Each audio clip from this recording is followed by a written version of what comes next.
Hey, good morning and happy Friday. Yay! I'm Crystal Moyer. Bridget's not here today, so I'm filling in on Breakfast with Bridgett, or as we like to call it, Croissants with Crystal. Thank you for joining us here on clickorlando.com. If you're joining us from the new 6 Plus app, welcome. I hope you're having a good morning. We have a lot to get through today. Some disturbing news about a former basketball coach arrested for child molestation and child trafficking. Not good. We're going to get some details on that. Also, some of that flooding out in Edgewater. I know we saw a lot of rain last week. Those streets turned into basically lakes and rivers. Now the community's coming together, blaming new development for the flooding. So we're going to see what City Council plans to do to help with that. Also, we have your weather and traffic, and we have a live interview talking about the link between, chronic pain and mental health. You may have a friend or family member going through that right now. We're going to talk with a specialist to see how you can help deal with that and help them get through this tough time. All right, so first we're going to start off with our weather because we're going to see this trend of dryness, which I'm looking forward to. So let's bring in Michelle Morgan. Hi, good morning. Filling in for Candace this morning. Good morning. How are you? I'm doing good. It's a Friday, so we're always hype on a Friday. Yeah, we are. We are vibing this morning. Yeah, so a lot of things to be happy about. The forecast is looking really good. We've been dealing with so much rain for the past 2 weeks or so, and finally, rain chances will be nice and low. And if you have any plans for any outdoor activities, not only are the rain chances will be low, it's not going to feel that tropical or humid out I there. We have love that. a ton of dry air moving in, so that's going to make things feel nice and just right outside, especially just in time for fall, which begins on Sunday already. So getting into your forecast, let's go ahead and take a live look outside. Again, looks a little bit hazy out there, some high level clouds. The sun is officially up. We're starting off with our temperatures at 75 in Orlando, 74 in Sanford and Melbourne, and 73 degrees in Daytona Beach. And it feels really nice outside. I actually just went outside and my hair didn't frizz up like a poodle, so that's good news. As we take a look at the water vapor imagery, this is what I'm talking about, pinpointing that dry air aloft moving in. That's all that orange moving in. So many of our counties are dealing with that dry air. It's slowly reaching Brevard County, but I promise you everybody will feel that dry air as we go through the next several days. Temperatures in New Smyrna Beach at 73, Ocala, good morning, you're at 75, and Lakeland also in the lower 70s, Wildwood at 72. So our forecast highs, it's still going to be hot today, but as I mentioned, not as humid. So 90 in Orlando, Claremont, Leesburg, the Villages, and Ocala, and then along our coastal zones, 87 in Palm Coast, 85 in New Smyrna, and 88 degrees in Titusville, Cocoa Beach, and Melbourne. But it will be breezy along the coast. We'll be dealing with northeasterly winds between 5 to 15 miles per hour with stronger gusts. And because of those strong gusts, it is causing some coastal hazards, and this will last through our entire weekend. So we're looking at a coastal flood advisory where we could see flooding in low-lying areas, those parks along the coast, as well as docks. So watch out for that if you're planning on any fishing or heading out to the beach, and also dangerous rip current risk. We are looking at a high rip current risk lasting through Sunday at least. So if you're planning on swimming in the water, just make sure you're swimming near a lifeguard, being safe out there, watching out for those zones. So as we take a look at future radar, looking nice and dry through the morning, a few isolated showers beginning to pop up across the metro area and parts of Brevard County, but many of us not even seeing any rain. And then heading into the 3-4 o'clock hour, continuing to see showers and a few embedded thunderstorms popping up. And then we may see a few showers and storms lingering into tonight over parts of Sumter and Lake County. And that's it. We dry out after 10 o'clock tonight, and then mostly clear skies will be with us, allowing our temperatures to dip into the lower to middle 70s. Now, all eyes are on the tropics. I am watching 3 areas. We're looking at 2 areas over the Central Atlantic Basin. One area closer to the coast of Africa, that is the remnants of Gordon. Doesn't really look impressive on satellite imagery. It's a disorganized area of showers and thunderstorms, but the National Hurricane Center has highlighted a 30% chance for reformation within that time frame. And then several hundred miles west of that area, another area, a tropical wave, has a low chance for tropical development, but we're more focused on the area highlighted in orange, the northwestern Caribbean Sea and the southeastern Gulf of Mexico. Now, there's nothing there right now. Not going to do anything in the next 2 to 3 days, but as we go through the next, I would say 4, 5, even 6 days, we could potentially see a broad area of low pressure form in that highlighted area. And then moving on, a tropical depression could certainly form as well, because the atmospheric environment will be favorable for that to happen. We're looking at low or weak wind shear. The water is bath water. I mean, we're talking about record sea surface temperature. So that's the fuel for tropical systems to get going. And wind shear will be low. So we'll have to continue to watch to see what happens. But there's still also a lot of factors that plays into intensity, path, direction. So we'll have to wait a little bit to see what's going to happen or what could happen until we actually have a system that forms, which hasn't happened yet. So I do want to show you the GFS model. Very interesting here. As I fast forward things into Monday, you could see a tropical moisture now entering the northwestern Caribbean Sea. A little bit of a spin, as you can see. So it's trying to get its act together. It's trying to organize as we head into Tuesday and also Wednesday. We could potentially see a tropical depression by Wednesday into Thursday. And then after that, a few long-range models do show a system entering in the Gulf. We just don't know exactly where it's heading because we don't have a system yet. And that's a long ways out to pinpoint that type of forecast. So we'll continue to watch it, of course, and keep you updated. But as of right now, there are no tropical threats to Central Florida or the Gulf Coast. And of course, that can change. That's why you need to stay updated with the latest forecast. So I'll leave you here with your 7 days. So we're looking at 90 today, 30% chance for showers and a few thunderstorms, 90 tomorrow with a 20%, abundant sunshine. First day of fall is on Sunday, 91 with a 20%. We'll have a little front that's going to move through Sunday night, kick up our winds on Monday. So it's going to be breezy with a high of 89, but it's going to be sunny, and I'm forecasting no rain. So it's going to be dry. That front's going to clear things out. And then rain chances stay pretty low as we head into our Tuesday and Wednesday. And then we're back in the 40-50% range as we head into our Thursday. So we have a really nice stretch of, I would say, dry and pleasant weather, Crystal. So I don't know about you, girl. I'm going to go roller skating. All right. That sounds like a lot of fun. Well, we have a lot to get to. So, Michelle, thank you so much. And we will see you News 6 at noon. Bye. Bye. All right. So we want to get a check on our traffic as well. You guys know him as Trooper Steve. I know him as Steven Montiero. Good morning, Steven. Good morning. You were looking bored there for a second. Well, because I was. Rule number 1, do not make statements or questions that you do not want the answer to. Am I frozen? No, you're good. Oh, okay, because I'm not using on the Wi-Fi. I'm just using the signal here. A little digital, so. All right, so let's get through this traffic here. What can we expect over the weekend? And is there anything going on right now slowing us down? Nothing slowing us down currently. The maps are showing us we are in the clear after 2 crashes out on the east side over by Avalon. Nice and smooth. Even our 408 drive this morning, east and westbound, it's clear whether you're on the east side of 408 or on the west side of 408. Approach the turnpike. No turnpike as well. Telling you, Crystal, Friday here at the airport. Leaving town that weekend. Please stop by News 6 Studio 44. All right. You're a little spotty there, Steve. I'm sorry to interrupt you. Your service is not going well, so it's difficult for us to hear you. All right. Can you hear now? Yes, but I think we're going to have to move on here because it's really spotty. So sorry. Bye. Bye. We'll see ya. He'll be streaming Trooper Steve on patrol 10 a.m.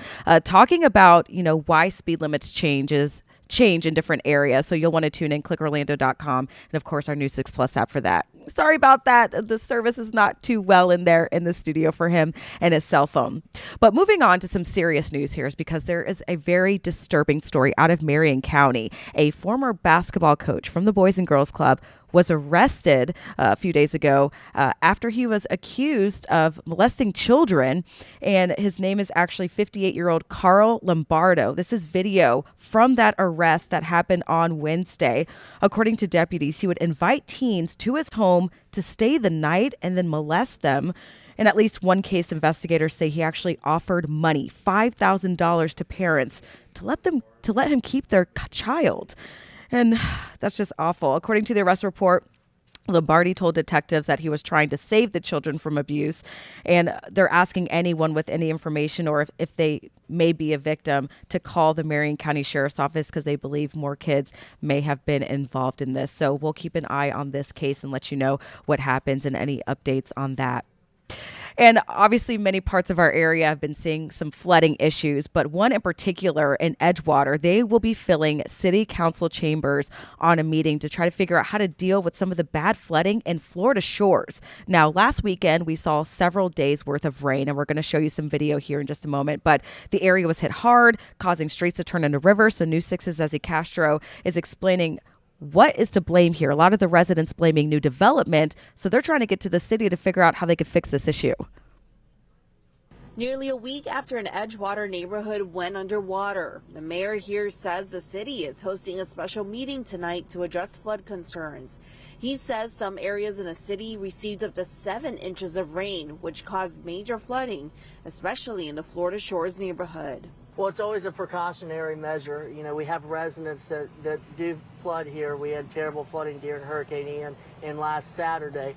Mayor Diesel DePew said one of the things they are considering is putting a ban on any new construction after residents complained that construction is part of the problem. We need to take a direct measure for all development within the city of Edgewater and see if they are developing correctly, if we need to update our codes. And several municipalities have done this in the past.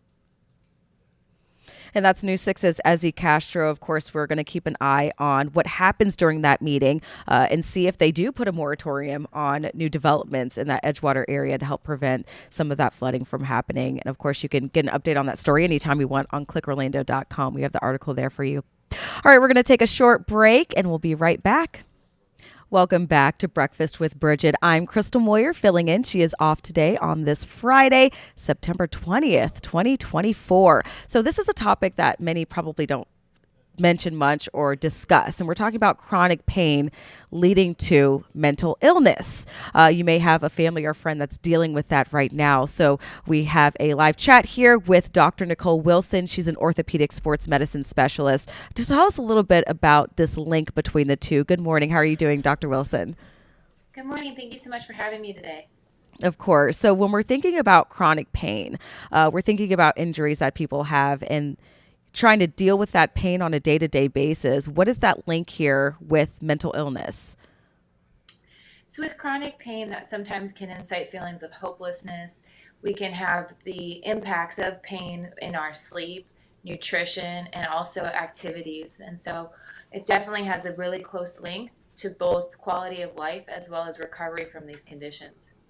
So, what can patients do to help deal with the mental impacts from having chronic pain? Who should they go to, and what's like that first step? I think getting established with both the primary care physician as well as someone that's familiar with their chronic condition, such as us at Rothman with the orthopedic side, just to explore all their resources, whether that's a mental health specialist, whether it's someone to help them with physical therapy, whether it's medications for mitigating that pain, just having this multidisciplinary team to help them and different factors to help with their quality of life. And many of us may have family or friends dealing with chronic pain. And, we want to do what we can to help them out in any way that we can.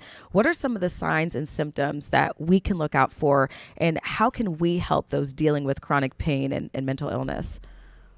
I think being available is a big thing. A lot of times with chronic pain, their activities are limited and they can feel isolated. So being conscious of that, checking in with them and trying to invite them in activities that they can participate in is a huge help with their recovery and their quality of life. And when you think about mental health, it's a hot topic that we've been covering for years now, especially after COVID. When we're talking about dealing with and treating chronic pain, are doctors taking into account mental illness, and does that kind of change the treatment plan here? I believe that we're really trying to focus on that, and we're very encouraged that there has been so much light and so much more highlighting the conditions that we're dealing with, as well as, like you said, the impact on mental health. I know in my practice, we ask about their values. How is their sleep? How is their support system? Trying to get a better picture of the patient as a whole. That way we can open that conversation so that they feel comfortable telling us where they're feeling on the mental health side, because we know that impacts their quality of life as well as their recovery and their perception of the pain itself. And Dr. Wilson, I'm glad you brought that up, because when I go to my primary care doctor, a lot of times you see like that form, or they'll ask you, how are you doing? Are you feeling depressed? And it seems silly, to ask about that. But a lot of times that's uncovering underlying issues, So is this something that people are being told, physicians are being told you need to ask this more? Or is this something that you've dealt with for a while now, asking your patients about their mental health? For sure. I think it was part of our training through med school, as well as a part of all of our training that we get with our continued medical education. And I think it's part of our culture now, which is great. The highlights from athletes and from patients on how they want to feel heard and how they want to be treated as a whole. And that helps them with their overall recovery, has brought a great light into the mental health side. And we even include the questions on what is your pain scale as part of our vital signs. So in addition to your weight, height, heart rate, it's one of the crucial questions because that's going to impact the patient. Incredible. Thank you so much for joining us, orthopedic sports medicine specialist, Dr. Nicole Wilson. Thank you for waking up with us this morning and providing some really important insight here. I appreciate you having me. Thank you so much. All right, so next we're going to move on to, you guys know every Friday we bring in our photojournalist, Corey Murray. He is also the host of the podcast, Black Men Sundays. So let's welcome him on this Friday. And today we're talking a little bit about building a small business from the ground up, Corey. That's right, from the ground up. So if you just have an idea, but you don't know what to do next, do I need an LLC? Do I need a C Corp, an S Corp, an INC? Do we need that? Which one do you need? So I spoke with Jabari Turner, a financial advisor and growth and development director at Northwestern Mutual.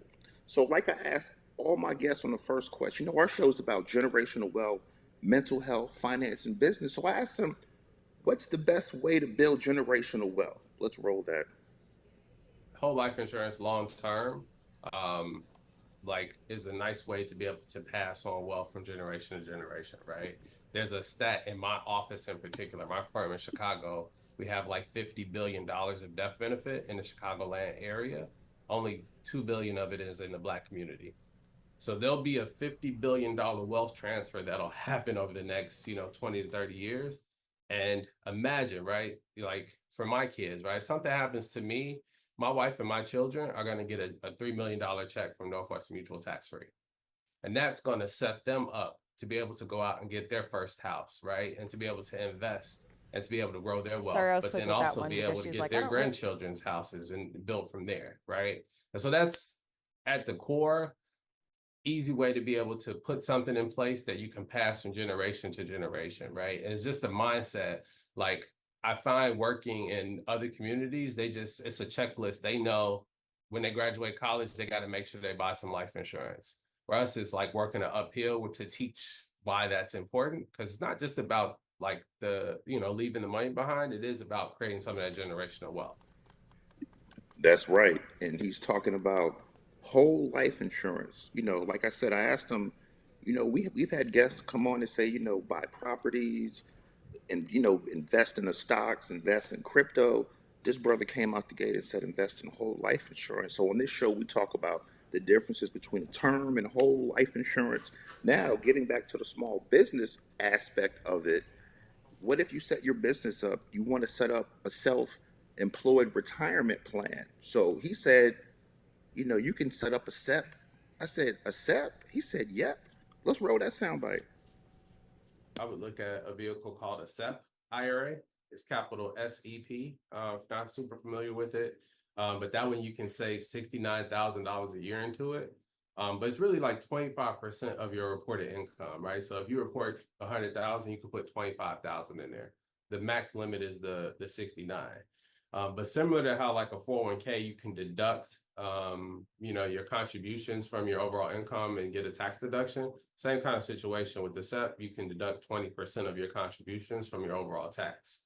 And so honestly, with the 401k, you can put $23,000 a year into it. The SEP, you can do 69, right? And so some of that, like like what you're giving up with having a 401k, you earn a little bit more financial freedom and flexibility because you're an entrepreneur. So as you're making more money, there's different vehicles out there that you can dump in there to be able to create your own financial freedom, right? You're not cut off at the 23,000. If I'm putting $69,000 in there and I'm getting 6 to 8% return on it every single year, you're going to be a much better spot than the person who is putting, 23,000. Most people aren't doing that. Most people are doing 3, 4, 5%, getting a 4 or 5% match. Little secret, they're not going to be on pace for retirement.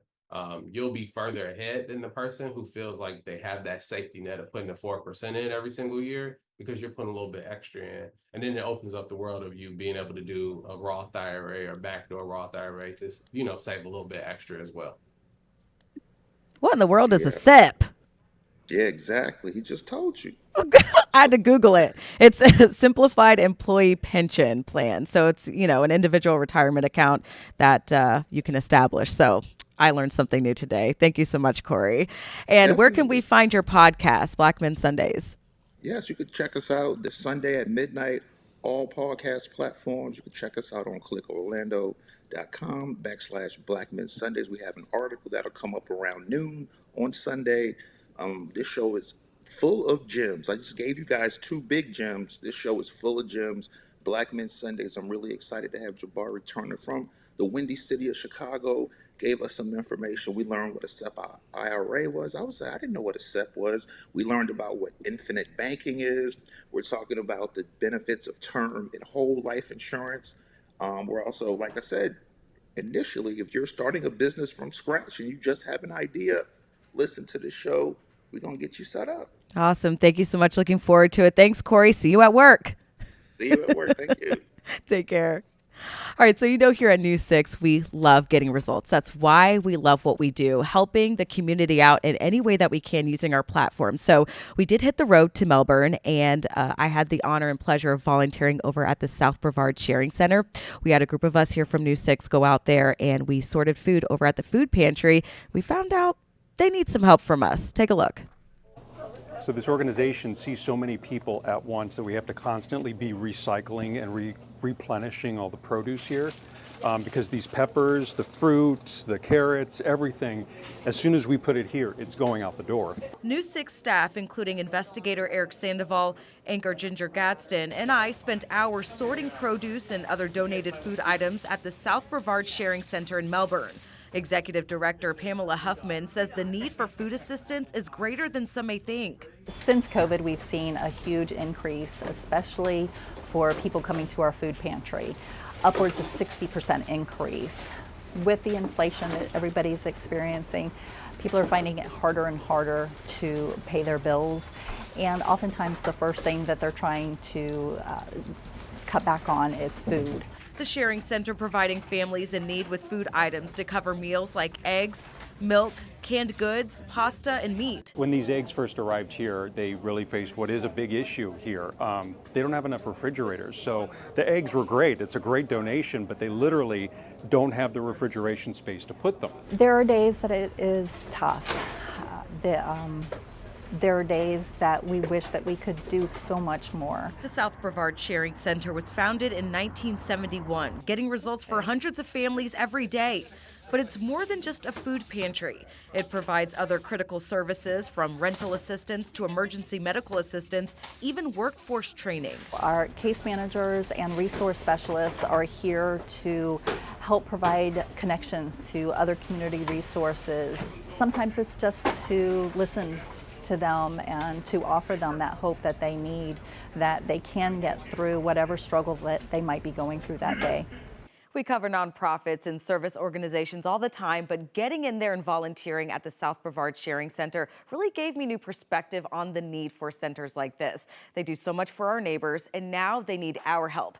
Every day they get fresh produce and meat that needs to stay cool until they're distributed to families. The issue, they don't have enough fridge space. I saw it for myself when I was back in the food pantry, so we want to help and get results. Spread the word. Let's see if anyone out there can donate a couple commercial grade refrigerators for them. I posted more details on how you can help out.